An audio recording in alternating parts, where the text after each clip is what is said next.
Assalamualaikum warahmatullahi wabarakatuh. Selamat sore teman-teman semuanya. Kami dari kelompok 1 hari ini akan mempresentasikan materi tentang rasio likuiditas. Sebelumnya izinkan kami untuk memperkenalkan diri terlebih dahulu. Kami kelompok 1 terdiri dari 3 orang. Yang pertama ada saya sendiri, Lia Widya Pangestika dengan NIM 02102008. Yang selanjutnya ada Mei Setianingrum dengan NIM 02102010. Selanjutnya ada Feni Yuliana dengan NIM 02102017. Apa sih itu laporan keuangan? Laporan keuangan adalah hasil akhir dari proses akuntansi sebuah perusahaan yang memberikan informasi keuangan suatu perusahaan yang berguna bagi pihak internal maupun eksternal perusahaan. Menurut PSAK 1 pada tahun 2015, laporan keuangan adalah suatu penyajian terstruktur dari posisi keuangan dan kinerja keuangan suatu entitas. Nah, tujuan dari dibuatnya laporan keuangan menurut PSAK 1 pada tahun 2015 adalah untuk menyediakan informasi yang menyangkut posisi keuangan, kinerja, serta perubahan posisi keuangan suatu entitas yang bermanfaat bagi sejumlah besar pengguna dalam pengambilan keputusan ekonomis. Selanjutnya, jenis dan komponen laporan keuangan. Yang pertama itu ada neraca. Apa sih itu neraca? Neraca merupakan laporan yang menunjukkan posisi keuangan perusahaan pada periode tertentu. Posisi keuangan yang dimaksud adalah posisi jumlah dan jenis aktiva atau harta dan pasiva atau kewajiban dan ekuitas suatu perusahaan. Penyusunan pada neraca didasarkan pada likuiditasnya atau komponen yang paling mudah dicairkan. Selanjutnya, komponen pada neraca. Komponen neraca ini terdiri atas 3, yaitu yang pertama aktiva, yang kedua kewajiban, dan yang ketiga itu ada modal. Untuk aktiva sendiri terdiri atas aktiva tetap, aktiva lancar, dan aktiva lainnya. Untuk kewajiban terdiri atas kewajiban lancar dan kewajiban jangka panjang. Dan untuk modal itu ada modal setor dan laba ditahan. Nah, secara garis besar komponen neraca ini dapat digambarkan sebagai berikut. Yang pertama, aktiva lancar. Aktiva lancar ini terdiri atas kas, rekening pada bank, baik itu rekening giro maupun rekening tabungan, deposito berjangka atau time deposit, lalu ada surat-surat berharga atau efek-efek, piutang, pinjaman yang diberikan, persediaan, biaya yang dibayar di muka, pendapatan yang masih harus diterima, dan aktiva lancar lainnya. Yang kedua ada penyertaan. Untuk yang ketiga, aktiva tetap. Aktiva tetap ini terdiri atas 2, yaitu aktiva tetap yang berwujud dan aktiva tetap tidak berwujud. Nah, untuk aktiva tetap yang berwujud ini bisa berbentuk tanah, mesin, bangunan, peralatan, kendaraan, akumulasi penyusutan, maupun aktiva tetap lainnya yang dimiliki oleh suatu perusahaan. Untuk aktiva tetap tidak berwujud ini ada goodwill, hak cipta, lisensi, maupun merek dagang. Nah, selanjutnya untuk aktiva lainnya ini bisa berupa gedung yang masih dalam proses, tanah dalam penyelesaian, piutang jangka panjang, utang jaminan, uang muka investasi, dan lain sebagainya. Nah, selanjutnya untuk komponen utang atau kewajiban serta modal atau ekuitas tergambar dalam posisi pasiva sebagai berikut. Yang pertama ada utang lancar atau kewajiban jangka pendek yang terdiri atas utang dagang, utang wesel, utang bank, utang pajak, biaya yang masih harus dibayar, utang sewa guna usaha, utang dividen, utang gaji maupun utang lancar lainnya.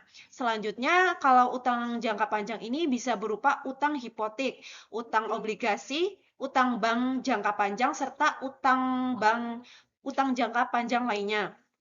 Selanjutnya, untuk ekuitas atau modal, ini berupa modal saham, agio saham, laba ditahan, cadangan laba, dan modal sumbangan. Nah, selanjutnya, jumlah yang terdapat dalam komponen neraca, yaitu sisi aktiva dan pasiva, ini harus seimbang atau sama. Yang artinya, jumlah aktiva harus sama dengan kewajiban dan modal. Nah, untuk menentukan persamaan neraca, dapat digunakan rumus sebagai berikut, yaitu aktiva sama dengan kewajiban ditambah dengan modal. Laporan laba rugi. Laporan laba rugi merupakan laporan keuangan yang menggambarkan hasil usaha perusahaan dalam suatu periode tertentu. Dalam laporan ini tergambar jumlah pendapatan dan sumber-sumber pendapatan dan jumlah biaya dan jenis-jenis biaya yang dikeluarkan selama periode tertentu. Dari jumlah pendapatan dan jumlah biaya ini terdapat selisih laba rugi. Yang selanjutnya ada komponen laporan laba rugi. Yang pertama ada pendapatan atau revenue, yaitu pemasukan atau penambahan aktiva lainnya dari suatu entitas bisnis. Yang kedua ada kewajiban atau expense, yaitu pengeluaran atau penggunaan aktiva dari suatu perusahaan. Yang ketiga keuntungan atau profit, yaitu penambahan ekuitas karena terjadinya transaksi periferal atau transaksi yang terjadi di luar aktivitas operasional perusahaan atau investasi dari pemilik perusahaan. Yang keempat, ada kerugian atau loss, yaitu penurunan ekuitas karena terjadinya transaksi periferal atau transaksi yang terjadi di luar aktivitas operasional perusahaan. Dalam praktiknya, komponen pendapatan yang dilaporkan dalam laporan laba rugi terdiri dua jenis, yaitu yang pertama, pendapatan atau penghasilan yang diperoleh dan usaha pokok atau usaha utama perusahaan. Yang kedua, ada pendapatan atau penghasilan yang diperoleh di luar usaha pokok atau usaha sampingan perusahaan. Untuk komponen pengeluaran atau biaya-biaya juga terdiri dari dua jenis, yaitu yang pertama pengeluaran atau biaya yang dibebankan dari usaha pokok atau usaha utama perusahaan. Yang kedua pengeluaran atau biaya yang dibebankan dari luar usaha pokok atau usaha sampingan perusahaan. Untuk lebih jelasnya, berikut ini komponen yang terdapat dalam suatu laporan laba rugi. Yang pertama, penjualan atau pendapatan. Yang kedua, harga pokok penjualan atau HPP. Ketiga, laba kotor. Keempat, biaya operasi yang terdiri dari biaya umum, biaya penjualan, biaya sewa, biaya administrasi, dan biaya operasi lainnya. Kelima, ada laporan kotor operasional. Keenam, penyusutan atau depresiasi. Ketujuh, pendapatan bersih operasi. Kedelapan, pendapatan lainnya. Kesembilan, laba sebelum bunga dan pajak atau EBIT atau Earning Before Interest and Tax. Yang kesepuluh, ada biaya bunga yang terdiri dari bunga wesel, bunga bank, bunga hipotek, bunga obligasi, dan bunga lainnya. Yang ke-11, laba sebelum pajak atau EBT atau Earning Before Tax. Yang terakhir ke-12 ada pajak. Selanjutnya ada laporan perubahan ekuitas. Laporan perubahan ekuitas merupakan laporan yang berisi jumlah dan jenis modal yang dimiliki pada saat ini. Kemudian, laporan ini juga menjelaskan perubahan modal dan sebab-sebab terjadinya perubahan modal di perusahaan. Laporan catatan atas laporan keuangan. Laporan catatan atas laporan keuangan merupakan laporan yang memberikan informasi apabila ada laporan keuangan yang memerlukan penjelasan tertentu. Artinya, terkadang ada komponen atau nilai dalam laporan keuangan yang perlu diberi penjelasan terlebih dahulu sehingga jelas. Hal ini perlu dilakukan agar pihak-pihak yang berkepentingan tidak salah dalam menafsirkannya. Laporan arus kas. Laporan arus kas merupakan laporan yang menunjukkan semua aspek yang berkaitan dengan kegiatan perusahaan, baik yang berpengaruh langsung atau tidak langsung terhadap kas. Laporan arus kas harus disusun berdasarkan konsep kas selama periode laporan. Laporan kas terdiri arus kas masuk atau cash in dan arus kas keluar atau cash out selama periode tertentu. Kas masuk terdiri uang yang masuk ke perusahaan seperti hasil penjualan atau penerimaan lainnya. Sedangkan kas keluar merupakan sejumlah jumlah pengeluaran dan jenis-jenis pengeluarnya seperti pembayaran biaya operasional perusahaan. Selanjutnya adalah analisa laporan keuangan. Analisis laporan keuangan atau financial statement analisis merupakan analisis yang dilakukan guna menguji keterkaitan angka-angka akuntansi dalam periode tertentu. Mengapa dilakukan? Yang pertama, nilai kondisi keuangan dan hasil usaha pengusahaan masa lalu, masa sekarang, dan prediksi yang akan datang. Yang kedua adalah menilai kekuatan dan kelemahan keuangan perusahaan. Selanjutnya adalah analisis rasio keuangan. Analisis rasio keuangan adalah upaya yang dilakukan untuk mengukur keadaan keuangan dalam perusahaan atau bisnis. Cara menganalisis rasio keuangan yaitu dengan memanfaatkan data dari laporan keuangan untuk membuat perbandingan di bidang akuntansi. Analisis rasio keuangan biasanya dilakukan di akhir periode suatu perusahaan dalam 1 tahun. Analisis rasio keuangan ini umumnya dimanfaatkan untuk menentukan strategi pada perencanaan perusahaan atau bisnis di masa mendatang.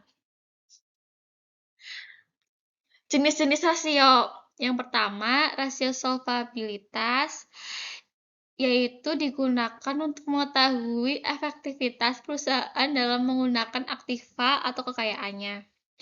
Yang kedua adalah rasio likuiditas, yaitu jenis perhitungan yang digunakan untuk melihat kemampuan likuiditas atau suatu perusahaan. Yang ketiga adalah rasio aktivitas, yaitu digunakan untuk melihat produktivitas aktiva yang dimiliki dalam perusahaan atau bisnis. Yang terakhir adalah rasio probabilitas, digunakan untuk menghitung laba suatu perusahaan atau bisnis. Selanjutnya adalah rasio likuiditas. Yang pertama adalah pengertiannya. Untuk pengertiannya sendiri, risiko likuiditas merupakan bentuk risiko yang dialami oleh suatu perusahaan karena ketidakmampuannya dalam memenuhi kewajiban jangka pendeknya, sehingga memberi pengaruh kepada terganggunya aktivitas perusahaan ke posisi tidak berjalan secara normal. Sebab terjadinya risiko likuiditas yang pertama adalah utang perusahaan yang berada di posisi extreme leverage, artinya untuk perusahaan sudah berada dalam kategori yang membahayakan perusahaan itu sendiri. Yang kedua adalah jumlah hutang dan berbagai tagihan yang datang pada saat jatuh tempo sudah begitu besar. Yang ketiga adalah perusahaan setelah melakukan kebijakan strategi yang salah sehingga berpengaruh ke kerugian jangka pendek dan jangka panjang. Yang selanjutnya adalah yang keempat atau yang terakhir, kepemilikan aset perusahaan yang tidak lagi mencukupi untuk menstabilkan perusahaan, yaitu sudah terlalu banyak aset yang dijual, sehingga jika aset tersebut masih ingin dijual, maka itu juga tidak mencukupi untuk menstabilkan perusahaan. Untuk selanjutnya adalah ada dua hasil pengukuran rasio, yaitu yang pertama, apabila perusahaan mampu memenuhi kewajibannya, dikatakan perusahaan tersebut liquid. Sedangkan apabila perusahaan tidak mampu memenuhi kewajiban tersebut atau tidak mampu, dikatakan illiquid. Alasannya sendiri, hal ini dapat saja terjadi karena kas tidak digunakan sebaik mungkin. Untuk mengatasi suatu kondisi perusahaan baik atau tidaknya, ada suatu standar rasio yang digunakan, misalnya rata-rata industri usaha yang sejenis, atau dapat pula digunakan target yang telah ditetapkan perusahaan sebelumnya.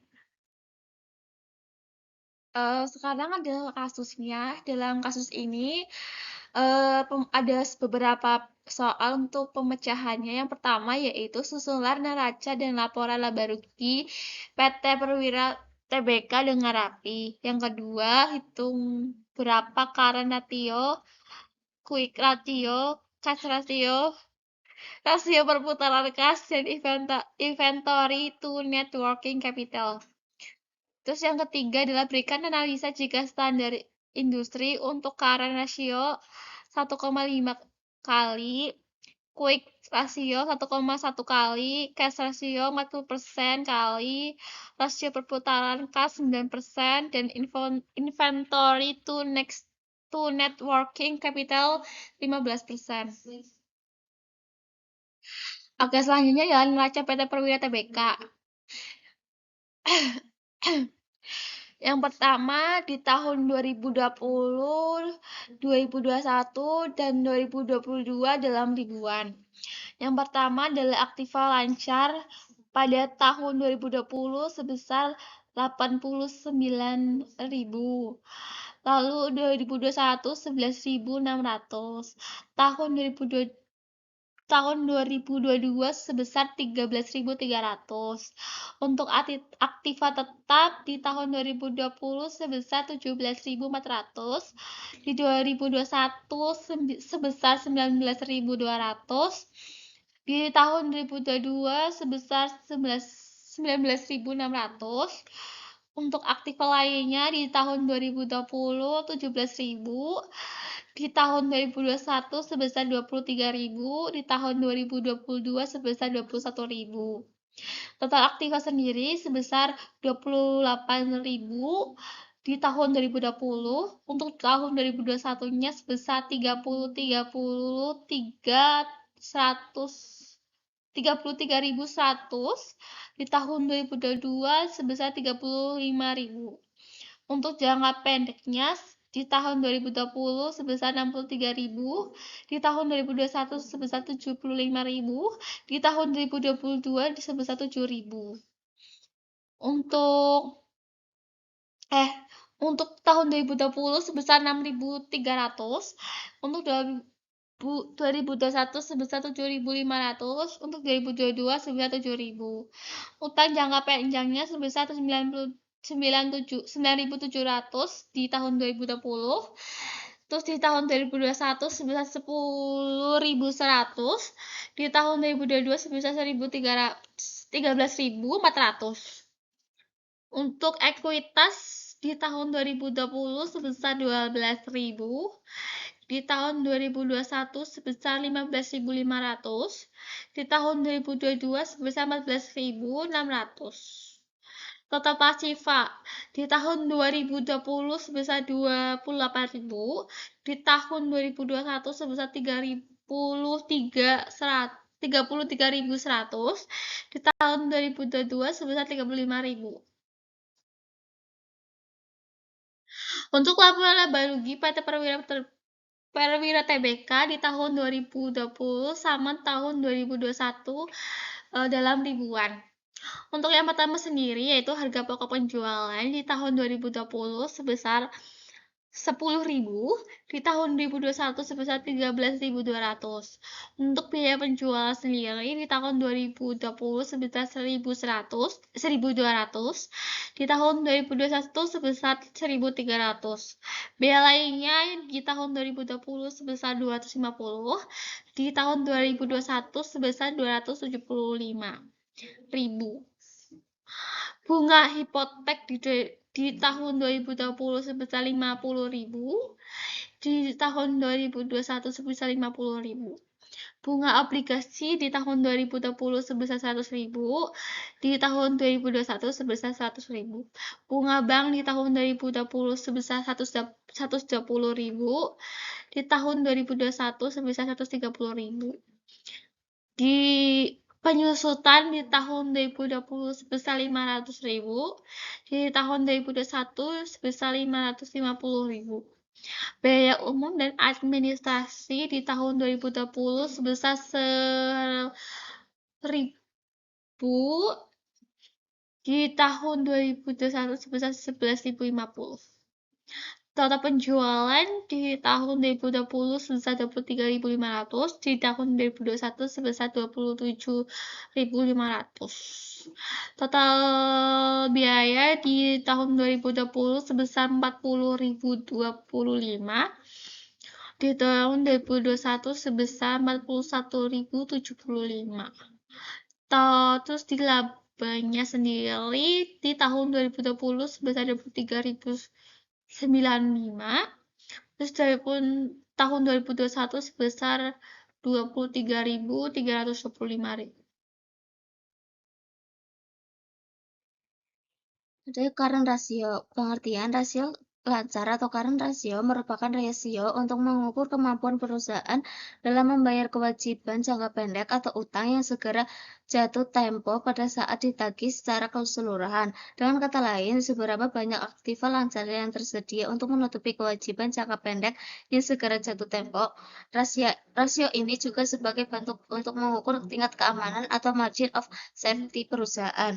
Perhitungan rasio lancar yaitu current ratio sama dengan aktiva lancar atau current asset dibagi utang lancar atau current liabilitas. Dengan ini, current ratio sama dengan cash plus sumber daya lancar per utang jangka pendek. Jadi dalam perhitungan ini pada tahun 2020 yaitu 1.750 ditambah 2.250 ditambah 1.450 ditambah 1.950 dibagi 6.300 sama dengan 1,14 kali. Yang kedua ada pada tahun 2021 yaitu 2.000 ditambah 2.250 ditambah 1.600 ditambah 2.000 dibagi 7.500 sama dengan 1,27 kali. Pada tahun 2022 ada 3.150 ditambah 2.850 ditambah 2.300 ditambah 3.000 dibagi 7.000 sama dengan 1,43 kali. Maka kesimpulannya yaitu karena rasio terlalu rendah dibandingkan dengan standar industri. Selanjutnya ada quick ratio atau rasio cepat, merupakan rasio yang menunjukkan kemampuan perusahaan dalam memenuhi atau membayar kewajiban atau utang lancar dengan aktiva lancar tanpa memperhitungkan nilai sediaan. Artinya, nilai sediaan diabaikan dengan cara dikurangi dari nilai total aktiva lancar karena sediaan dianggap memerlukan waktu relatif lebih lama untuk diuangkan. Apabila perusahaan membutuhkan dana cepat untuk membayar kewajibannya dibandingkan dengan aktiva lancar lainnya. Perhitungannya yaitu quick ratio sama dengan current asset dikurangi inventory per current liabilitas. Pada kasus ini yaitu quick ratio sama dengan cash plus sumber daya lancar dikurangi piutang per utang jangka pendek. Jadi pada tahun 2020 sama dengan 1.750 ditambah 2.250 ditambah 1.450 dikurangi 1.450 per 6.300 sama dengan 1 kali. Pada tahun 2021, 2.000 sama dengan 2.250 ditambah 1.600 dikurangi 1.600 per 7.500 sama dengan 1 kali.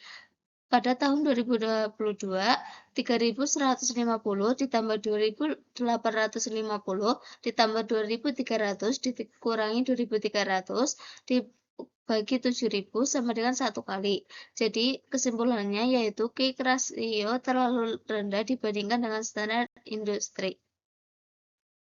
Yang selanjutnya ada cash ratio atau rasio kas, merupakan alat yang digunakan untuk mengukur seberapa besar uang kas yang tersedia untuk membayar utang. Ketersediaan uang kas dapat ditunjukkan dari tersedianya dana kas atau setara dengan kas seperti rekening giro atau tabungan di bank atau yang dapat ditarik setiap saat. Rumus cash ratio yaitu cash ratio sama dengan cash or cash equivalent dibagi current liabilitas atau cash ratio sama dengan kas plus bank plus dibagi current liabilitas. Pada perhitungan kali ini yaitu cash ratio sama dengan cash dibagi utang jangka pendek, yaitu pada tahun 2020 ada 1.750 dibagi 6.300 sama dengan 0,2778 atau 27,78%. Pada tahun 2021, 2.000 per 7.500 sama dengan 0,2667 atau 26,67%. Pada tahun 2022, 3.150 dibagi 7.000 sama dengan 0,4500 atau 45,00%. Jadi kesimpulannya yaitu cash ratio terlalu rendah dibandingkan dengan standar industri. Selanjutnya, rasio perputaran kas. Rasio perputaran kas ini berfungsi untuk mengatur tingkat kecukupan modal kerja perusahaan yang dibutuhkan untuk membayar tagihan dan membiayai penjualan. Nah, artinya rasio ini digunakan untuk mengukur tingkat ketersediaan kas untuk membayar tagihan atau utang dan biaya-biaya yang berkaitan dengan penjualan. Hasil perhitungan rasio ini dapat diartikan ketika rasio perputaran kas ini tinggi, berarti perusahaan tidak mampu dalam membayar tagihan. Nah, apabila rasio perputaran kas ini rendah, maka kas yang tertanam pada aktiva yang sulit dicairkan dalam waktu singkat, sehingga perusahaan harus bekerja keras dengan kas yang lebih sedikit. Nah, rumus rasio perputaran kas ini penjualan bersih dibagi dengan modal kerja bersih. Nah, untuk kasus ini rasio perputaran kas pada tahun 2020 maka dihasilkan 6.300 dibagi dengan 1.750, maka dihasilkan 3,6 atau 36 kali. Nah, pada tahun 2021 ini dihasilkan 37,5 dari 7.500 dibagi dengan 2.000. Nah, pada tahun 2022 ini ada 22,3. Itu dihasilkan dari 7.000 dibagi dengan 3.150. Nah, kesimpulannya rasio perputaran kas ini terlalu tinggi dibandingkan dengan standar industri, karena standar industri itu seharusnya 10 kali. Nah, karena rasio perputaran kas ini terlalu tinggi, maka artinya perusahaan tidak mampu dalam membayar utang-utangnya. Selanjutnya, inventory to net working capital. Nah, inventory to net working capital ini merupakan rasio yang digunakan untuk mengukur atau membandingkan antara jumlah persediaan yang ada dengan modal kerja perusahaan. Nah, modal kerja tersebut terdiri dari pengurangan antara aktiva lancar dengan utang lancar. Nah, rumus untuk mencari inventory to net working capital itu inventory dibagi dengan current asset dikurangi liabilities. Nah, pada kasus ini, inventory to net working capital sama dengan inventory dibagi cash ditambah dengan sumber daya lancar dan dikurangi dengan piutang.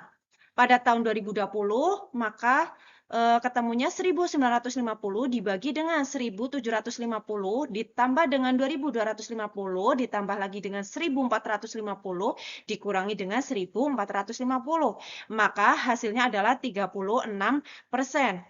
Pada tahun 2021, maka dihasilkan 36% dari 4.000 dikurangi dengan 2.000 ditambah 2.250 ditambah 1.600 dikurangi dengan 1.600.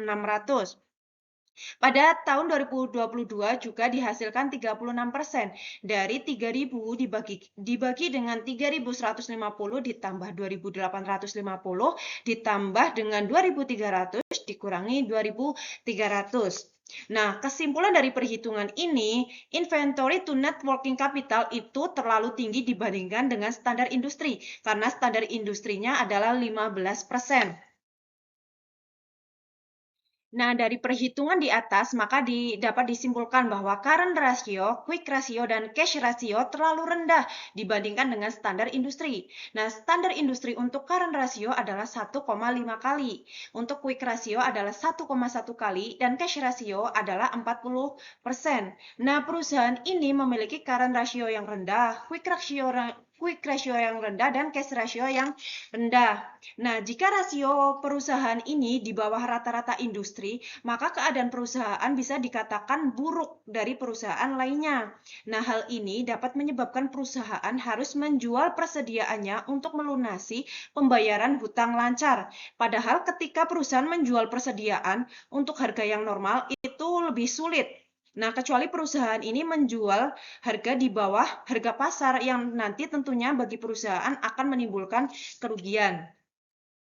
Baiklah, sekian presentasi dari kelompok kami. Kami memohon maaf yang sebesar-besarnya atas segala kekurangan baik dari penyajian materi maupun dari materi yang disajikan.